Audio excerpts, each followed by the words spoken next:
Hello students, एक बार फिर से आप सभी का स्वागत है आपके मोस्ट अमेजिंग प्लेटफॉर्म पे which is PW curious junior and मैं सोनाक्षी त्यागी आज आपके लिए एक बहुत इंटरेस्टिंग एंड इम्पॉर्टेंट टॉपिक लेकर आई हूँ which is separation of substances, right.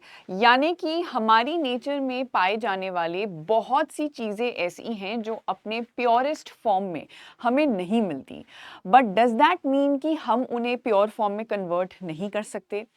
No, it doesn't. Definitely, we have a lot of different techniques and methods to do the same. Now, it depends कि वो किस तरीके का मिक्सचर है, हम किन चीज़ों को अलग करने की कोशिश कर रहे हैं, क्या वो impurities हैं या दोनों ही components उस मिक्सचर के हमारे लिए important हैं. And various different criteria and factors पे based हमने बहुत सारे ऐसे methods खोज के निकाले जो हम आज अपनी डेली लाइव्स में कहीं ना कहीं इस्तेमाल करते हैं टू सेपरेट टू और मोर कंपोनेंट्स, राइट। तो उसी के बारे में पढ़ेंगे, बट एक बार क्विकली ये देख लेते हैं that majorly what are the sub topics that we are going to cover in today's class. So अगर आप अपने सामने देखें, we will begin with a brief introduction to the chapter itself, that what do we understand by separation of substances.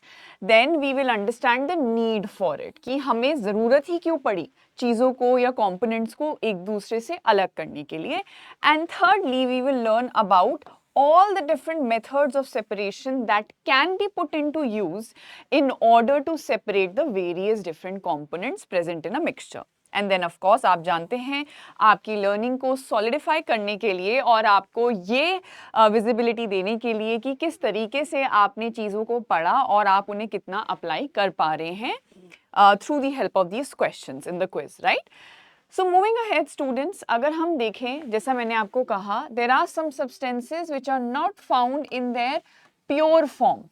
यानी कि अब आपको बहुत ही सिंपल सा एग्जाम्पल मैं दे देती हूँ। समुद्र का पानी है तो वो पानी ही, बट अपने ओरिजिनल फॉर्म में क्या हम उस पानी को इनटेक कर सकते हैं? क्या we as humans, is it portable for us? क्या हम उसे पी सकते हैं? No, because it is extremely salty, right. तो वो अपने प्योर फॉर्म में नहीं है, बट डज दैट मीन कि हम उसे प्योर फॉर्म में कन्वर्ट नहीं कर सकते? डेफिनेटली कर सकते हैं, right. So if there are substances which are needed by us, जो हमारे लिए यूजफुल हैं और वो अपने प्योर फॉर्म में ना हो सकता है उनमें कुछ इम्प्योरिटीज हो सकता है उनमें कुछ ऐसे कंपोनेंट्स हो जिनकी हमें ज़रूरत हो, राइट। लेकिन उन दोनों ही कंपोनेंट्स को एक दूसरे से हमें अलग करने की ज़रूरत पड़ जाती है, ठीक है। इसीलिए हम ये चैप्टर आज पढ़ रहे हैं, ये कवर कर रहे हैं, ठीक है। Now most substances if you see, they are present in the form of mixtures, यानी कि उनमें टू और मोर कंपोनेंट्स आपको जनरली दिखाई देंगे, right. So mixtures are the ones which have two और more components in them, right. और इन्हीं कंपोनेंट्स को आपको एक दूसरे से सेपरेट करना है। हो सकता है इसमें से कुछ कंपोनेंट्स इम्प्योरिटीज हो सकता है दोनों ही कंपोनेंट हमारे लिए इंपॉर्टेंट हो, that depends upon the type of mixture there is, right. तो अगर मैटर की इन जनरल बात करें बेटा, सबसे पहले तो ये समझने की जरूरत है that what do we understand by matter. Matter is anything which has both mass and it occupies some amount of space, that is it has volume, ठीक है। तो कोई भी ऐसी चीज जिसके पास मास हो और वो एक स्पेस या वॉल्यूम घेरती हो उसे हम मैटर बोलेंगे। अगर देखा जाए नेचर में मोस्ट कॉमनली पाए गए जो मैटर्स हैं वो तीन तरीके के होते हैं, solid, liquid and gas, right, SLG, ठीक है। This is just for a greater understanding for all of you. I am sure आप इसके बारे में ऑलरेडी जानते होंगे। नाउ मैटर बेस्ड ऑन कि वो प्योर है या मिक्सचर है, कि कितने कंपोनेंट्स और किस तरीके से और किस कॉम्पोजिशन में प्रेजेंट है, हमने उसे दो हिस्सों में बांटा, यानी कि pure substances and mixtures, right. अब अगर हम प्योर सब्सटेंसेस की बात करें स्टूडेंट्स, तो यहाँ पे आता है सबसे पहला element which can't be broken further into its substituent pieces, यानी कि ये प्योरेस्ट फॉर्म है। सो एक एलिमेंट में एक ही तरीके के एटम्स पाए जाते हैं, ठीक है, ये प्योरेस्ट फॉर्म है। whereas compound is again a pure substance but it is made up of two or more elements, right, in definite compositions. for example आपका water हो गया, for example carbon dioxide हो गया, ठीक है। तो वहाँ पे कार्बन का भी एलिमेंट है, ऑक्सीजन का भी एलिमेंट है, वाटर में हाइड्रोजन का भी एलिमेंट है ऑक्सीजन के साथ। और वहीं दूसरी तरफ अगर हम देखें तो हमारे पास है मिक्सचर्स, जिसमें कि एक मिक्सचर आपका हो सकता है होमोजीनियस मिक्सचर, यानी कि एक ऐसा मिक्सचर जिसमें सारे ही कंपोनेंट्स इक्वल कॉम्पोजिशन में डिवाइडेड हो, यानी कि आप उस मिक्सचर में कहीं पे भी देख लीजिए उसकी कॉम्पोजिशन आपको एक जैसी ही नजर आएगी।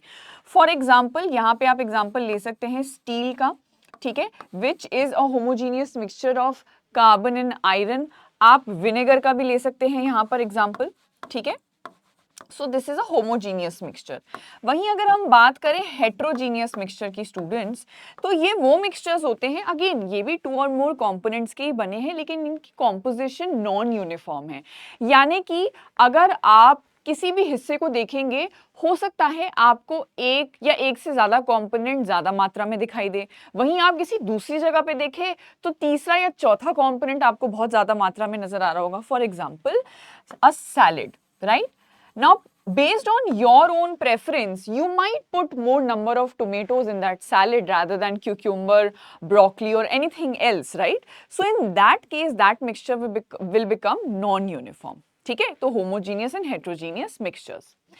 अब बात ये आती है कि हमें चीज़ों को सेपरेट करने की ज़रूरत पड़ी ही क्यों? हमें ये क्यों ज़रूरत पड़ी कि हम मैटर को स्टडी करें, फिर उसे डिवाइड करें डिफरेंट कैटेगरीज में, फिर ये देखें कि कौन सा ऐसा मैटर है जो कि मिक्सचर के फॉर्म में प्रेजेंट है, और फिर उसे सेपरेट करें एक दूसरे कंपोनेंट्स बेसिकली अलग करने के लिए उस मिक्सचर के, ठीक है। The first need was to get 2 और मोर यूजफुल प्रोडक्ट्स। हो सकता है किसी एक मिक्सचर में आपके पास 2 या 2 से ज्यादा ऐसे कंपोनेंट्स हो जिसमें आपको हर कंपोनेंट की जरूरत हो, लेकिन वो क्योंकि एक मिक्सचर में प्रेजेंट है तो अभी आप उसे इस्तेमाल नहीं कर पा रहे, तो आपको उन्हें इंडिविजुअली इस्तेमाल करने के लिए एक दूसरे से अलग करना पड़ेगा, जिसके लिए सेपरेशन की नीड होगी, ठीक है। इसीलिए हमने सेपरेशन मेथड्स निकाले। सेकेंडली ये हो सकता है कि इम्प्योरिटीज, यानी कि जो हार्मफुल चीजें हैं या जो इन्फेक्शियस चीजें हैं, उन्हें आप हटाना चाहते हो उस मिक्सचर से, क्योंकि आपको ये पता है कि अगर आप उसे एज इट इज कंज्यूम करोगे या यूज करोगे तो वो कहीं ना कहीं नेगेटिवली अफेक्ट आपको कर सकती है, ठीक है। तो ये दोनों ही नीड्स मेजर नीड्स हैं जिसकी वजह से हमें मिक्सचर्स के कंपोनेंट्स को एक दूसरे से सेपरेट करना पड़ता है। तो अब हम स्टार्ट करते हैं मेथड्स ऑफ सेपरेशन से, कि क्या क्या मेजर मेथड्स हो सकते हैं to separate the components, right?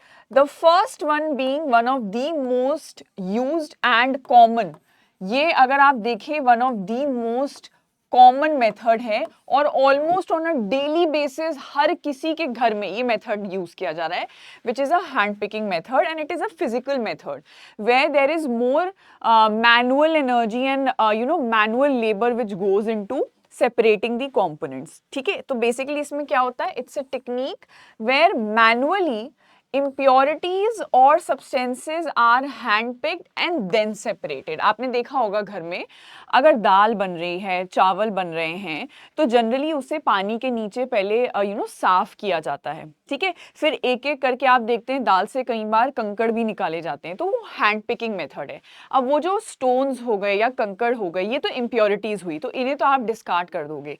Let's suppose you have a bowl of green grapes and black grapes mixed together, but आपके भाई को सिर्फ ब्लैक ग्रेप्स खाने और आपकी प्रेफरेंस ग्रीन ग्रेप्स की है, तो आप हैंड पिक करके 2 अलग अलग बोल्स में दोनों ही अलग कलर के ग्रेप्स को सेपरेट कर दोगे, ठीक है। तो जरूरी नहीं है जब आप इस मेथड का इस्तेमाल कर रहे हैं तो दोनों ही कंपोनेंट्स या दोनों में से एक कंपोनेंट हमेशा इंप्योरिटीज ही हो सकता है, दोनों ही कंपोनेंट आपको उतनी ही जरूरत हो, ठीक है।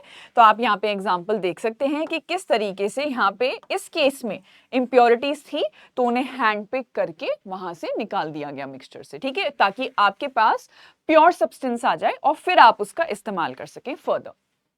तो ये तो हो गया hand picking method of separation.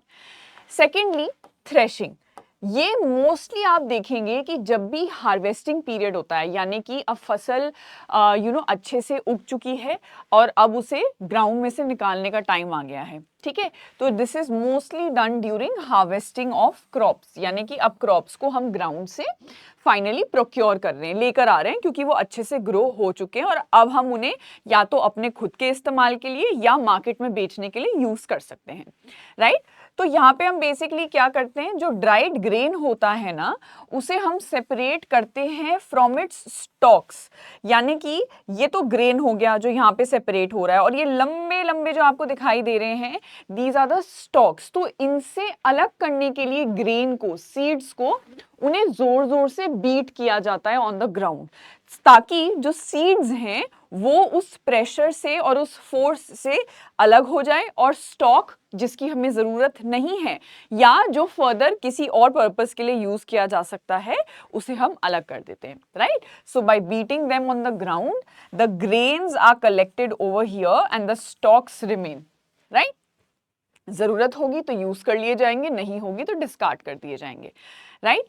Now threshing तक ही सिर्फ चीजें लिमिटेड नहीं होती, अभी भी आपको सिर्फ सीड ही मिला है, उस सीड के ऊपर एक कवरिंग भी है जो कि हस्क या चैफ के फॉर्म में होती है, ठीक है। तो उसके लिए आपको फर्दर एक स्टेप करना पड़ता है जो कि है विनोइंग। और विनोइंग बेसिकली वो मेथड ऑफ सेपरेशन है जो कि बेस्ड है on the difference of weight, ठीक है। So this is based on difference in weight of the two components, ठीक है, difference in the weight of the two components, यानी कि दोनों ही कंपोनेंट का जो वेट्स हैं वो अलग अलग हैं। एक बहुत हल्का है, ठीक है, जो कि पॉसिबिलिटी है कि हवा की वजह से शायद उड़ के चला जाए, और एक इतना भारी है कि कितनी तेज हवा क्यों ना हो वो नीचे ही आके ग्राउंड पे कलेक्ट होगा।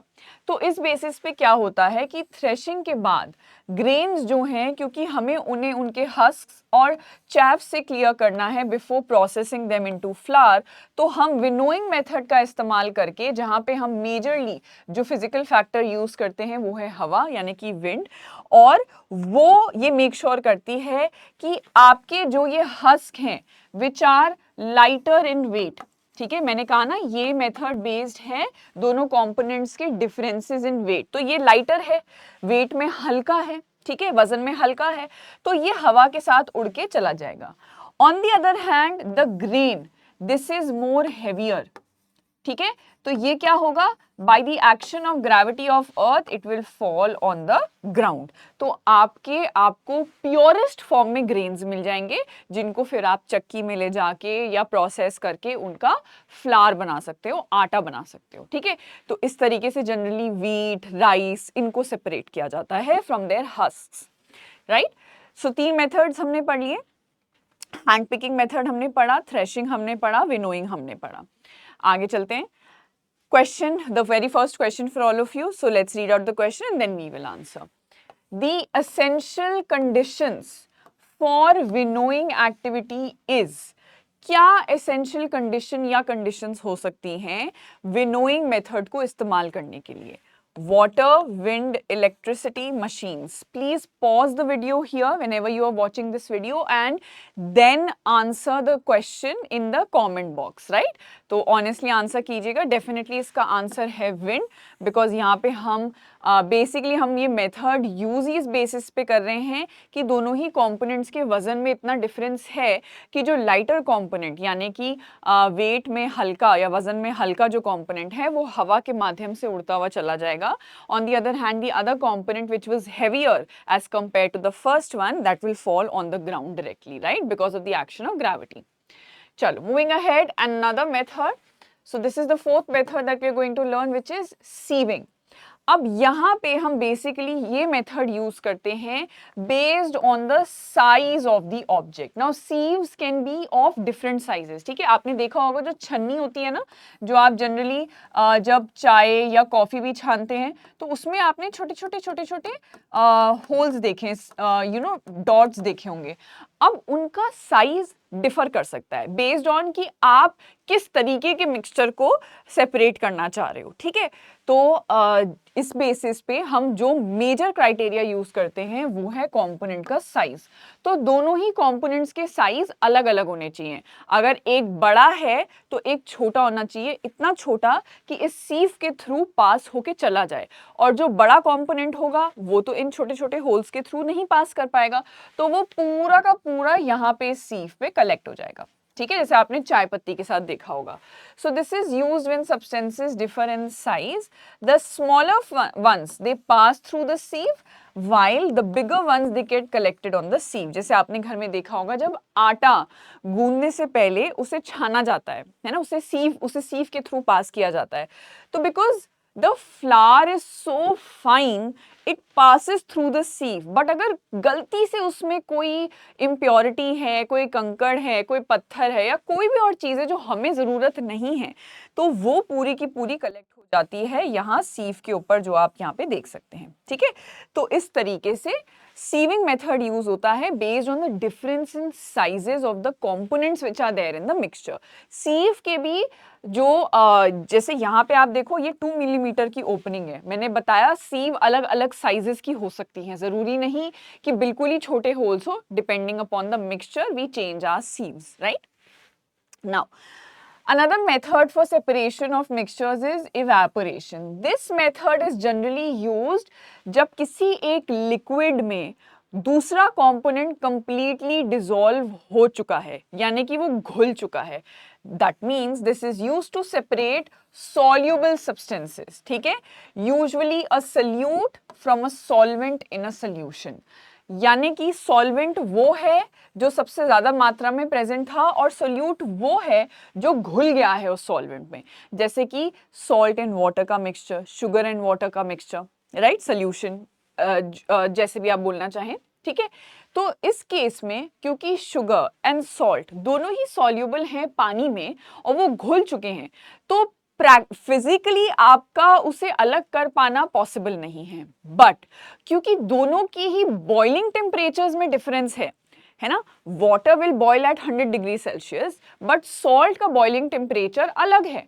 तो आप अगर उस सोल्यूशन को बॉइल करेंगे तो होगा क्या, when you will heat this solution till the solvent vaporises, जो पानी होगा ना वो सारा भाप के फॉर्म में, वेपर के फॉर्म में कन्वर्ट होके, इवेपोरेट होके वहां से चला जाएगा। ठीक है, it will be lost, whereas in the pan what you will see in the container you will see is the remaining solute, right। तो आपके पास solute रह जाएगा और solvent आपका vaporize होके वहां से चला जाएगा, right, and it leaves behind the solute। ठीक है, तो ये एक मेथड हो सकता है जहां पे हम soluble substances को अलग करते हैं from the solvent।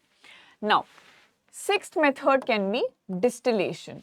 यहां पे क्या होता है बेटा, in case अगर दोनों ही कंपोनेंट्स हमारे लिए ज़रूरी हैं, जैसे अभी हम पीछे पढ़ रहे थे, स्पेशली यहाँ पे हम दो लिक्विड्स की बात करते हैं कि दो लिक्विड्स एक दूसरे के साथ अगर मिक्स्ड हैं तो हम उनके अगेन डिफरेंट बॉइलिंग टेम्परेचर्स पे से बेस करते हैं। ठीक है, so when a mixture contains 2 और more liquids this method is used. तो इस मेथड में होता क्या है, दोनों ही लिक्विड्स के बॉइलिंग टेम्परेचर में बहुत अंतर होगा।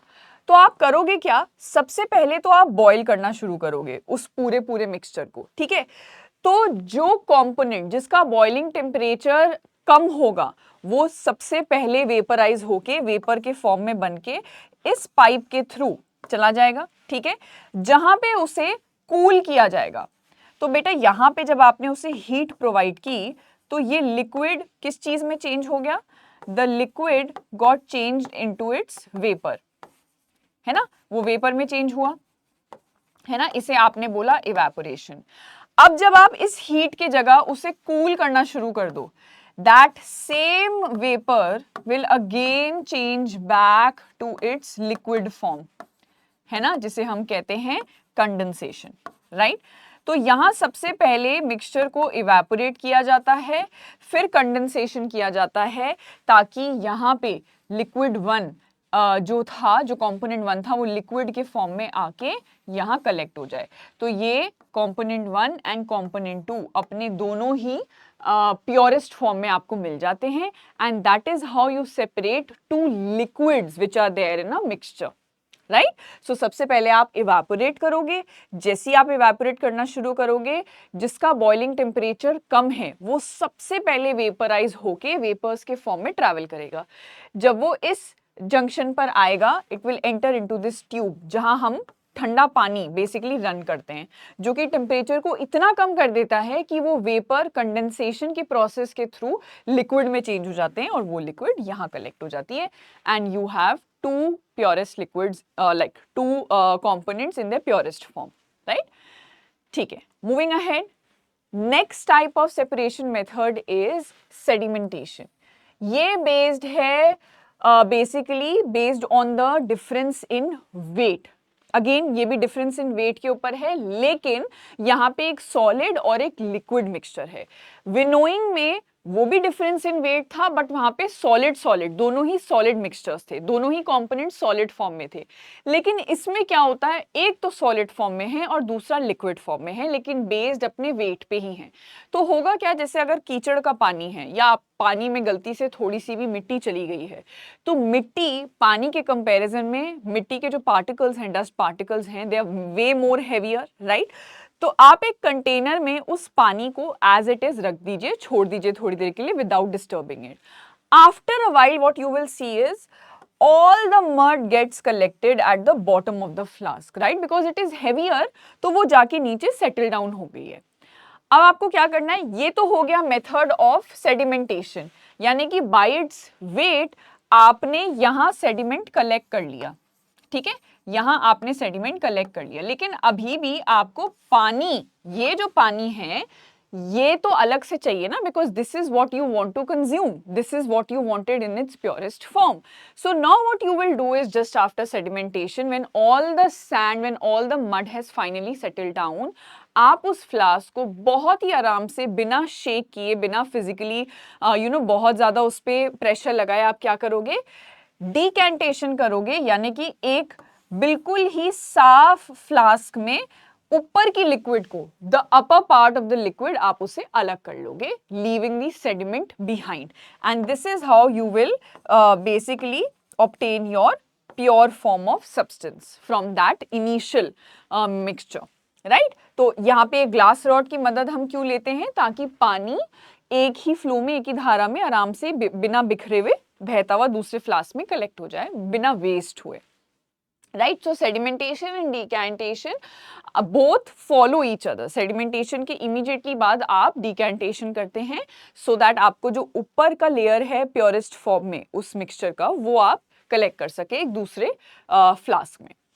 Another question for all of you students, what process involves pouring out the liquid without disturbing the sediment?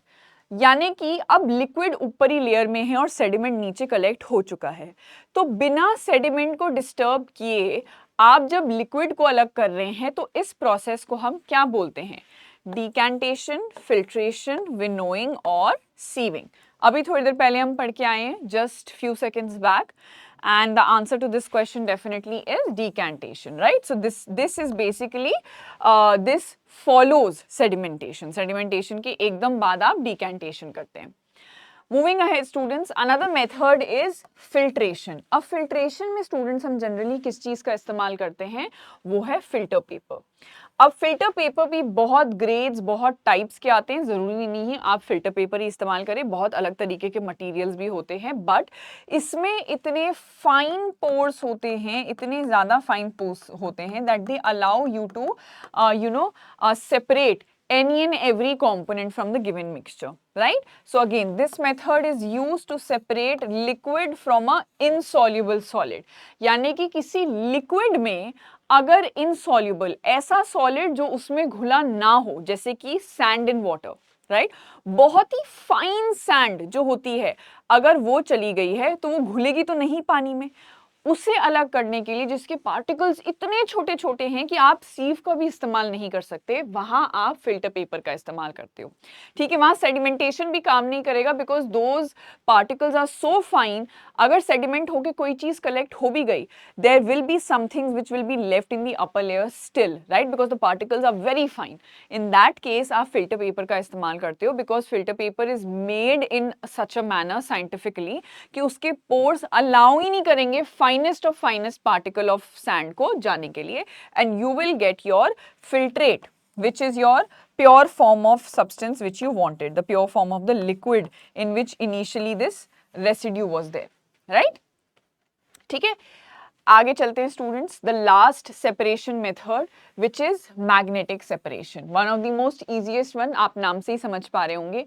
अगर मिक्सचर में कोई एक ऐसा कंपोनेंट है जो कि मैग्नेटिक है, यानी कि it will be able to get attracted with the help of a magnet, then in that case आप मैग्नेट ले आओ आसपास और वो जो भी मैग्नेटिक मटेरियल होगा उस मिक्सचर से निकल के ऑटोमेटिकली अट्रैक्ट होके मैग्नेट पे जाके चिपक जाएगा, right. For example, if you take a mixture of sand and iron filings, iron filings क्या होती है, छोटे छोटे पीसेस होते हैं आयरन के, एंड आयरन आप सभी जानते हैं is a magnetic material. I don't think इसमें किसी को कोई भी कंफ्यूजन होगा, है ना। Iron is a magnetic material, it does get attracted to a magnet. तो आपको क्या करना है, all you need to do is you need to bring this magnet close to this mixture so that all the iron filings get collected over here on the magnet, and what you are left is with just sand and iron filings separately, right? So in case if you have any magnetic material in the given mixture, आप magnet का इस्तेमाल कर सकते हैं, right? So again, moving on to the question, students. Which method can be used to separate a mixture of iron filings and sand? बहुत easy है इसमें तो, I don't think आपको कुछ भी अप्लाई करने की जरूरत है अपना दिमाग। filtration, evaporation, magnetic separation और decantation, since we have just learned about this, so the answer to this question will be magnetic separation, right? You can very easily use a magnet to separate the iron filings, which will easily get attracted to the magnet, and sand will be left as it is, right? और आपको iron filings मिल जाएंगे, तो दोनों component अलग हो जाएंगे mixture से। Now students, it is finally time for us to move on to the quiz. Quiz के क्वेश्चंस आंसर करते हैं, देखते हैं कि आपने इतनी देर में जो भी चीजें आपको मेथड्स पढ़ाए गए उसमें से आपने क्या क्या समझा है, right. So now students, moving ahead, अब देखिए first question, x is a separation technique, ठीक है।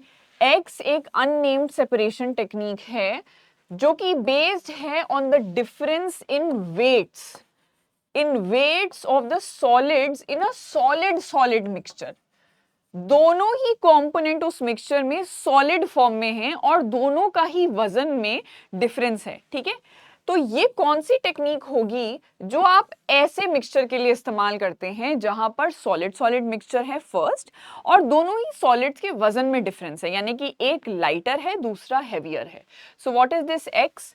सीविंग, मैग्नेटिक सेपरेशन, विनोइंग और फिल्ट्रेशन। याद करिए क्या पढ़ा था हमने कि अगर सॉलिड मिक्सचर हो और उनके वेट में डिफरेंसेस हो तो हम विनोइंग का इस्तेमाल कर सकते हैं, है ना। जहां पर होगा क्या कि विंड की मदद से आपका जो लाइटर कंपोनेंट है that will get blown away, right. On the other hand आपका जो हेवियर कंपोनेंट है that will get collected because of its weight, it will just fall on the ground and it will be separated from the lighter component which was the husk, the covering of the seed, right? जैसे wheat में, rice में हम इस्तेमाल कर रहे थे। Second question, the following flow chart gives the techniques a student used to separate the constituents of a mixture. What could R be? तो एक स्टूडेंट को एक मिक्सचर दिया गया, ठीक है, जिसमें Q था, R था एंड वाटर था, राइट। तो ये तीन कंपोनेंट्स थे। तो उसने दो टेक्निक्स का इस्तेमाल किया। सबसे पहले उसने इस मिक्सचर को फिल्ट्रेशन मेथड का इस्तेमाल करके Q को अलग कर लिया, ठीक है, यानी कि फिल्टर पेपर इस्तेमाल करके उसने Q अलग कर लिया उसमें से। फिर उसके पास बना मिक्सचर P, जहां पर अभी भी R प्लस वाटर अभी भी था, तो उसे तो पानी प्योर फॉर्म में चाहिए। तो अब R को अलग करने के लिए उसने डिस्टिलेशन का इस्तेमाल किया, ठीक है, तब जाके उसे पानी अपने प्योर फॉर्म में मिला। तो आपको ये बताना है कि ये R क्या था, यानी कि R एक ऐसा कंपोनेंट होना चाहिए जो कि डिस्टिलेशन की मेथड से पानी से अलग किया जा सके। याद है हम डिस्टिलेशन यूज किसके लिए करते हैं, एक बार वही याद कर लीजिए। तो option salt, chalk powder, glass, oxygen, ये आपको दे रखे हैं। तो प्लीज एक बार थोड़ा सा अगर लॉजिक लगाएंगे, बहुत इजी क्वेश्चन है। मैंने जो आपको इमेज भी दिखाई थी ना डिस्टिलेशन में, उसमें इसी कंपोनेंट के बेसिस पे ही वो मिक्सचर था, right. So the answer to this question is salt students. क्योंकि देखो, अगर आप चॉक पाउडर लोगे, चॉक पाउडर डिस्टिलेशन के मेथड से हो पाना बहुत मुश्किल है, राइट। सो क्योंकि पहली बात तो ये कि चॉक पाउडर घुलता नहीं पानी में, राइट। तो चॉक पाउडर को, और चॉक पाउडर इतना फाइन होता है कि उसे आप सीविंग मेथड से तो यूज नहीं कर सकते। तो फिल्ट्रेशन की मदद से आप यहाँ पे चॉक पाउडर एक बात को फिर भी अलग कर सकते हो, ठीक है। एक बार को आपने अलग कर लिया।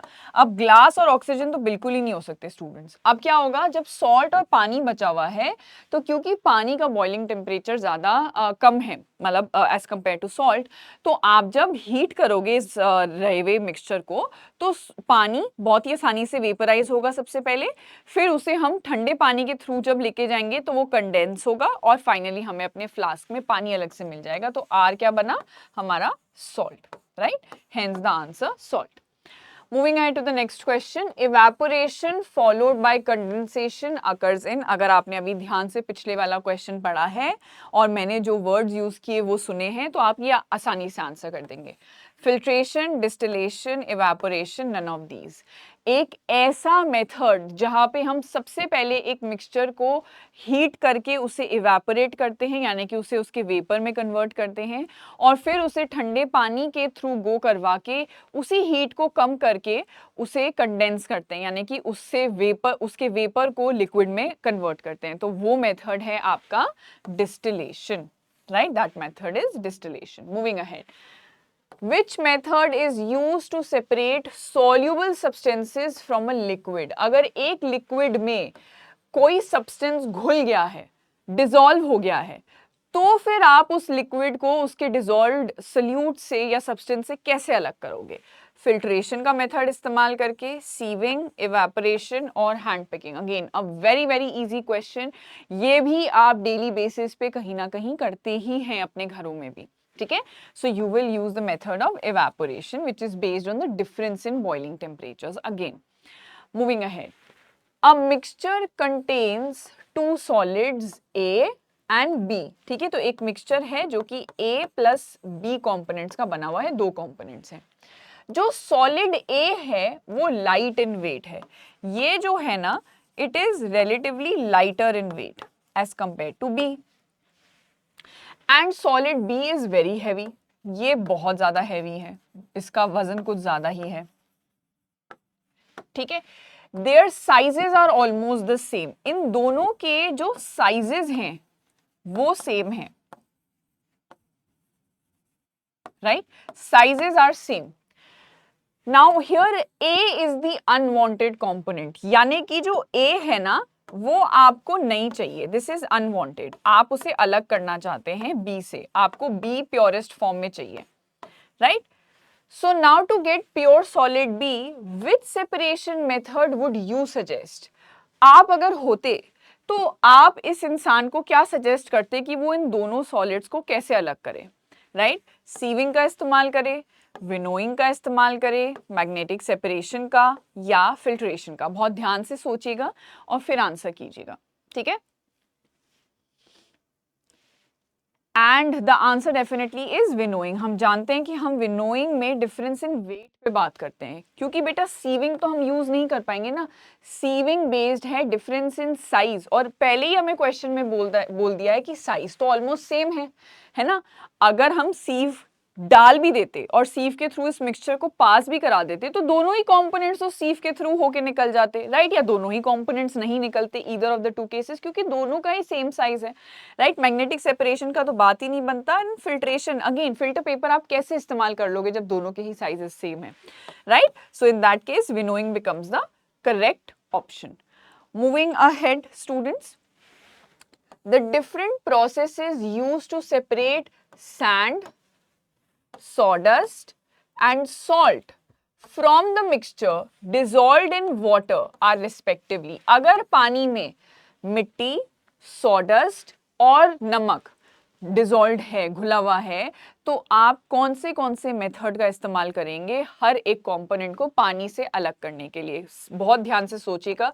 Sedimentation, filtration, evaporation. B option is saying filtration, evaporation, condensation.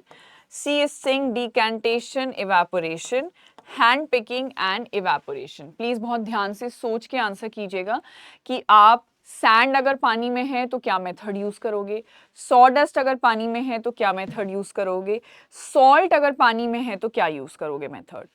So definitely option a being the correct one. अब बेटा देखो, खुद सोचो, जो सैंड है, अगर ये फाइन सैंड ना हुई, राइट, या इसमें फिल्ट्रेशन बेसिकली करना बहुत मुश्किल हो जाएगा, क्योंकि पॉसिबल ही नहीं है। और एक बार को चलो फिल्ट्रेशन से आपने सैंड को अलग कर भी लिया, हो सकता है कि फाइन सैंड थी और वो फिल्टर पेपर पे आके कलेक्ट हो गई, लेकिन सॉडस्ट को इवेपोरेट करके कैसे आप अलग करोगे? पॉसिबल ही नहीं हो पाएगा, है ना।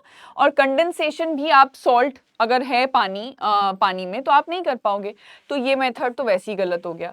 डीकैंटेशन, बेटा डीकैंटेशन तो हम यूज ही तब करते हैं जब दो लिक्विड्स हो मिक्सचर में, तो ये बिल्कुल ही गलत हो गया। हैंड पिकिंग तो आप कर ही नहीं सकते, कब तक आप सैंड को लेके पानी से खुद हाथ से निकालते रहोगे? Not possible, right. और सॉल्ट के साथ तो वो भी नहीं कर सकते, क्योंकि सॉल्ट तो नजर ही नहीं आएगा। सो इन दैट केस आप सेडिमेंटेशन करोगे as far as sand is concern, क्योंकि सैंड हैवी है तो वो जाके नीचे फ्लास्क में कलेक्ट हो जाएगी एज सेडिमेंट, ठीक है। फिर आप उसमें डिकैंटेशन करके पानी को अलग कर लोगे। फिल्ट्रेशन करोगे आप सॉडस्ट के लिए, क्योंकि सॉडस्ट के जो पार्टिकल्स होते हैं ना वो रिलेटिवली बड़े होते हैं, वो फिल्टर पेपर पे कलेक्ट हो जाएंगे। इवेपोरेशन करोगे आप सॉल्ट के लिए, क्योंकि सॉल्ट डिसॉल्व हो चुका है पानी में, डिफरेंस है दोनों के बॉइलिंग टेम्परेचर में, तो पानी को आप भाप बना दो और सॉल्ट आपका कंटेनर में रह जाएगा, आपको पानी प्योर फॉर्म में मिल जाएगा, राइट। चलो last question, which method is use to separate stones from rice? अगर चावल में कंकड़ या पत्थर गलती से आ जाएं तो आप कौन से मेथड का इस्तेमाल कर सकते हैं? Sedimentation, filtration, hand picking, evaporation. Which one will be the most handy method of separation in this case? Definitely it will be hand picking, which we are almost doing on a daily basis in our homes as well. Right. So students, ये chapter था on separation of substances. मैंने कोशिश की है जितने concised manner में आपके लिए कवर कर सकूं, उतने कंसाइज्ड मैनर में, focusing more on question practice, right. तो जब आप इस वीडियो को देखेंगे, हर क्वेश्चन के आंसर पहले आप लिखिए, उसके बाद आगे वीडियो में मूव ऑन कीजिएगा, so that you can assess yourself कि आप कहाँ पे स्टैंड करते हैं, and that will give you better insight कि आपको इस चैप्टर के रिगार्डिंग कहाँ कहाँ अभी भी ध्यान देना रह गया है, right? So this was it from my side as far as this chapter is concerned. अब मैं आपको आपके next chapter में मिलूंगी। All the best students for your exam। इसी तरीके से बहुत ही अच्छे तरीके से prepare करते रहिए। Till then, bye everyone. Thank you so much.